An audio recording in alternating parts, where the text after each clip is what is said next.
Hello friends, എല്ലാവർക്കും പുതിയൊരു വീഡിയോയിലേക്ക് സ്വാഗതം. അങ്ങനെ ജിൻഡോയെക്കുറിച്ച് പറഞ്ഞവർ ഓരോരുത്തരായിട്ട് തിരുത്തി പറഞ്ഞുകൊണ്ടിരിക്കുകയാണ്. മൈൽ സ്റ്റോൺ ബേക്കേഴ്സിൻ്റെ ഒരു ആങ്കറായ ഷാരിക എന്ന് പറയുന്ന ഒരു കുട്ടി, ആ കുട്ടി വളരെ മനോഹരമായിട്ട് ജിൻഡോയ്ക്കെതിരെ പറഞ്ഞിരുന്നു. അത് ഞാൻ കുറച്ച് വീഡിയോകൾ ഇട്ടിരുന്നു. കാരണം അത് ആ പുള്ളിക്കാരി പറഞ്ഞ കാര്യം ജിൻഡോയെ കുറ്റപ്പെടുത്തിക്കൊണ്ട് ജാസ്മിനെ സപ്പോർട്ട് ചെയ്ത് വലിയ രീതിയിലുള്ള വീഡിയോ ഇട്ടു.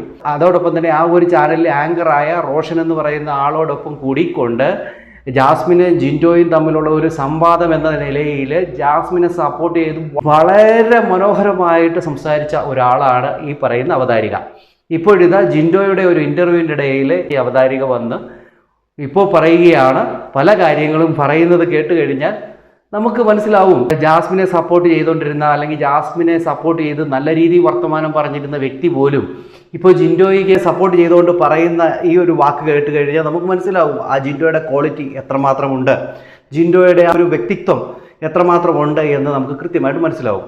ആ പുള്ളിക്കാരി പറയുന്ന കാര്യം ഇതാണ്.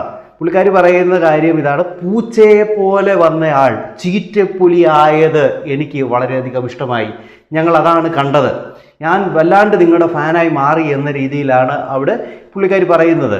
പുള്ളിക്കാരി പലപ്പോഴുമായിട്ട് പറഞ്ഞിട്ടുണ്ട്, ജാസ്മിനെ സപ്പോർട്ട് ചെയ്ത് വലിയ രീതിയിൽ പറഞ്ഞിട്ടുണ്ട്. ജാസ്മിൻ എന്താ കുറച്ച് പാർട്സ് നമുക്ക് കേൾക്കാം. കട്ട ഫാനായിട്ട് മാറിയിരിക്കുക എന്നൊക്കെയാണ് പറയുന്നത്.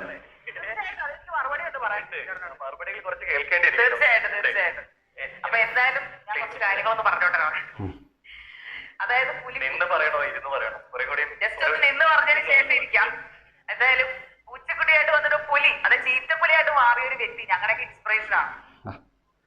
പൂച്ചക്കുട്ടിയായിട്ട് വന്നതിന് ശേഷം ചീറ്റപ്പുലിയായി മാറിയ ഒരു വ്യക്തിയാണ്, അത് ഞങ്ങളുടെയൊക്കെ ഇൻസ്പിറേഷൻ ആണെന്നാണ് പുള്ളിക്കാരി പറയുന്നത്. മുമ്പ് അങ്ങനെ അല്ലായിരുന്നു പറഞ്ഞത്, പക്ഷേ ഇപ്പോൾ പുള്ളിക്കാരി പറയുന്നു നമ്മുടെയൊക്കെ ഇൻസ്പിറേഷൻ ആണെന്നാണ് പുള്ളിക്കാരി പറയുന്നത്. പിന്നെ പറയുന്നുണ്ട് കേട്ടോ. വെൽക്കം, ഭയങ്കര സന്തോഷം. കുറച്ച് കാര്യങ്ങൾ ചോദിക്കാനുണ്ട്. ഓക്കെ, കുറച്ച് ഇരുന്ന് സംസാരിക്കൂ എന്നാണ് അവിടെ റോഷൻ പറയുന്നത്. കുറേയേറെ മാറ്റങ്ങളിലൂടെ എനിക്കൊന്ന് പല രീതിയിലുള്ള പരാമർശങ്ങളും വിവാദങ്ങളൊക്കെ ഉണ്ടായിരുന്നു അല്ലെ. അത്തരത്തിലെ ചില തീരുമാനങ്ങളും അല്ലെങ്കിൽ സ്റ്റേറ്റ്മെന്റ്സുകളും ഷാരി ഇപ്പൊ മാറ്റേണ്ടിയിരിക്കുന്നു. അന്ന് പറഞ്ഞ പല കാര്യങ്ങളും ഇപ്പം മാറ്റി പറയേണ്ടതായിട്ട് വന്നല്ലോ എന്ന് അവതാരകരായ റോഷൻ ചോദിക്കുമ്പോൾ ഇപ്പോൾ പറയുന്നുണ്ട്, നമ്മൾ മാറ്റേണ്ടി വരുമല്ലോ, മാറ്റേണ്ട അവസരങ്ങൾ നമുക്ക് വന്നു കഴിഞ്ഞാൽ നമ്മൾ മാറ്റിയല്ലേ പറ്റൂ എന്ന രീതിയിലാണ് പുള്ളിക്കാരി അവിടെ പറയുന്നത്.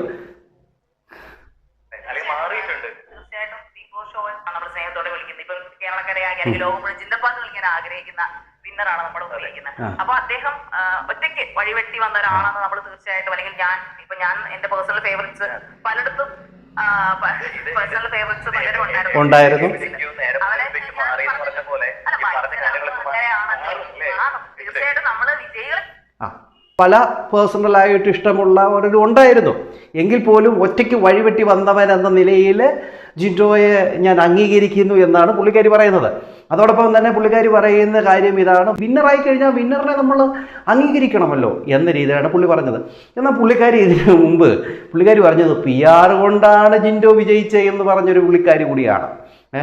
PR കൊണ്ടാണ് വിജയിച്ചത്, PR-ൻ്റെ പിൻബലമില്ലായിരുന്നു എങ്കിൽ ജിൻഡോ വിജയിക്കത്തില്ല എന്ന രീതിയിൽ വളരെ മോശമായ രീതിയിൽ പുള്ളിക്കാരി പറഞ്ഞിട്ടുണ്ട്. അതോടൊപ്പം തന്നെ പുള്ളിക്കാരി റോക്കിയെ ഇൻ്റർവ്യൂ എടുത്ത സമയത്ത് പോലും റോക്കിയോടും ഇങ്ങനെയുള്ള കാര്യങ്ങളൊക്കെ ചോദിച്ചുകൊണ്ട് റോക്കിയുടെ വായിൽ നിന്നും പല കാര്യങ്ങളും പുള്ളിക്കാരി പറയിച്ചിട്ടുണ്ട്.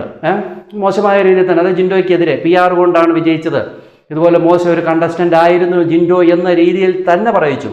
അതോടൊപ്പം തന്നെ ജാസ്മിൻ എന്ന് പറയുന്ന ആൾ തുമ്മിയതൊന്നുമല്ല, ജാസ്മിൻ നല്ലൊരു കണ്ടസ്റ്റൻ്റ് തന്നെയായിരുന്നു, തുമ്മിയത് ഇത്ര വലിയ വിഷയമാക്കേണ്ട കാര്യമുണ്ടോ, ജാസ്മിൻ നല്ല രീതിയിൽ കളിച്ച ആളാണ്, ജാസ്മിനാണ് കപ്പ് നേടിക്കൊടുക്കേണ്ടത്, ജാസ്മിനായിരുന്നു കപ്പ് കിട്ടേണ്ടത്, ജാസ്മിൻ നല്ല രീതിയിൽ കണ്ടന്റ് കൊടുത്ത ആളാണ് എന്ന് പറഞ്ഞുകൊണ്ട് ജിൻഡോയെ തരം താഴ്ത്തി പറഞ്ഞൊരാൾ തന്നെയാണ്.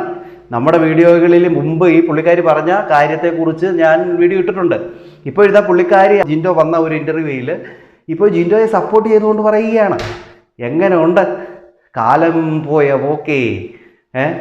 അപ്പോൾ നിങ്ങൾ ഒന്ന് പോയി കാണണം കേട്ടോ. മൈൽ സ്റ്റോൺ മേക്കേഴ്സിൻ്റെ ഇൻ്റർവ്യൂ ആണ്, രണ്ടാമത്തെ പാർട്ടിലെങ്ങാണ്ടാണ് കിടക്കുന്നത്. ഒന്ന് പോയി കണ്ടു നോക്കണേ. പുള്ളിക്കാരി അവിടെ പറയുന്ന കാര്യങ്ങൾ നിങ്ങൾ കണ്ടിട്ടുണ്ടാവും. ഇതിനോടകം 2 ദിവസം മുമ്പേ അത് അപ്ലോഡ് ചെയ്തതാണ്, നിങ്ങൾ കണ്ടിട്ടുണ്ടാവും. എന്നാലും നിങ്ങളൊന്ന് പോയി കാണണം. എങ്ങനെ ഈ ഒരു എന്താ പറയുക, ജിൻഡോയെ കുറ്റപ്പെടുത്തിയിട്ട് ഇപ്പോൾ ജിൻഡോയെ സപ്പോർട്ട് ചെയ്യുന്ന ഒരു അവതാരിക. ഇതുപോലെ പലരും ഉണ്ടായിരുന്നു ജിൻഡോയെ കുറ്റപ്പെടുത്തിയവർ, പലരും ഇഷ്ടപ്പെട്ടു തുടങ്ങി. കാരണം ഈ ഇൻ്റർവ്യൂയിലുടനീളവും ജിൻഡോയോട് ചോദിക്കുന്ന ചോദ്യങ്ങൾക്ക് അവിടെ ഉള്ളിലുള്ള മത്സരാർത്ഥികളെ കുറിച്ച് ചോദിക്കുമ്പോഴെല്ലാം ജിൻഡോ അത് സ്വയം ഏറ്റെടുക്കുകയാണ് ഓരോ കാര്യങ്ങളും. കാരണം അവിടെയുള്ള മത്സരാർത്ഥികളെ ആരെയും കുറ്റപ്പെടുത്തി പറയാനായിട്ട് ജിൻഡോ ശ്രമിക്കാറില്ല. അതൊരു നല്ല ക്വാളിറ്റിയാണ്. അവരുമായിട്ട് വിഷയങ്ങൾ ഉണ്ടാക്കാനോ പുള്ളിക്ക് താല്പര്യവുമില്ല. അവരവരുടെ ഭാഗത്ത് വിട്ട് അവർ പോട്ടെ. അവർ നല്ല മത്സരാർത്ഥികൾ തന്നെയായിരുന്നു. പക്ഷെങ്കിൽ അവർക്ക് എവിടെയോ വീണുപോയി, അല്ലെങ്കിൽ അവർക്ക് എവിടെയോ തെറ്റുപറ്റിപ്പോയി എന്നാണ് പുള്ളിക്കാരൻ പറയുന്നത്. അതുതന്നെയാണ് ഓരോ പ്രേക്ഷകരും പറയുന്നത്. എവിടെയാണോ ജിൻഡോയ്ക്ക് ഹൈപ്പ് കിട്ടിയത് അവിടെ ജിൻഡോ വിജയിച്ച് കപ്പ് നേടി. അവിടെ PR ആണ്, കുഹാറാണ് എന്നൊക്കെ പറഞ്ഞുകൊണ്ട് തരം താഴ്ത്തിയത് ഈ പറയുന്ന ഈ ആങ്കർ കൊച്ചും അതോടൊപ്പം തന്നെ ഈ നോറയും ഈ റസ്മിനും അങ്ങനെ ജാസ്മിനും അവരൊക്കെയാണ് ഇങ്ങനെ പറഞ്ഞത്. പ്രേക്ഷകരാരും പറഞ്ഞില്ല. ഇവരുടെയൊക്കെ PR പറഞ്ഞുകൊണ്ട് നടക്കുന്നത്. ഈ ഒരു PR കൊണ്ടാണ് ജിൻഡോ വിജയിച്ചതെന്നൊക്കെ. എന്താണ് നിങ്ങളുടെ അഭിപ്രായമെന്ന് കമൻറ്റ് ചെയ്യാൻ മറക്കരുത്. നിങ്ങളുടെ ഓരോ കമൻറ്റുകളാണ് നമ്മുടെ ബലം. അപ്പോൾ അത് മറക്കരുത്. അടുത്തൊരു വീഡിയോ കാണുന്നതായിരിക്കും. എല്ലാവർക്കും ബൈ.